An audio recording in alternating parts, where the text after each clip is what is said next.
பார்த்தீங்களா? வாழை மரம், ஓடை, வயல், தாளம்பூ. பார்த்துங்க, தாளம்பூவில் பாம்பு இருக்கும். இதுதான் தாளம்பூ மரம். பார்த்துக்குங்க. இந்த இடம் பார்த்தீங்கன்னா பூலோக சொர்க்கம் மாதிரி இருக்குது. சூப்பரான இடம். பூலோகம் சொன்ன உடனே நமக்கு பூலோகம் படம் ஞாபகம் வருது. நம்ம ஜெயம் ரவி, த்ரிஷா நடிச்சுள்ள படம் பூலோகம்.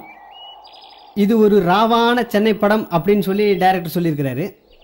இதில் சென்னை படம்னா சென்னையில் பல்வேறு இடங்கள் இது வரைக்கும் காமிச்சிருப்பாங்க. ஆனால் இது ரொம்ப வித்தியாசமாக இருக்கும். பார்த்தீங்கன்னா சென்னையில் பூர்வீகமாக காலங்காலமாக வாழ்ந்து வர்றாங்கல்ல, அவங்களோட கதை. இந்த படத்தோட ஹைலைட் என்னென்னா த்ரிஷா.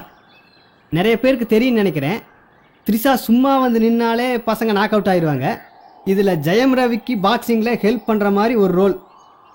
அது மட்டும் இல்லாமல் வெறும் பாட்டு, டான்ஸ் எல்லாம் ஆடாமல் ஏறக்குறைய ஜெயம் ரவிக்கு ஈக்குவலான ரோல், அந்த அளவுக்கு வெயிட்டான ரோல் அப்படின்னு சொல்லி டைரக்டர் சொல்லியிருக்கிறாரு.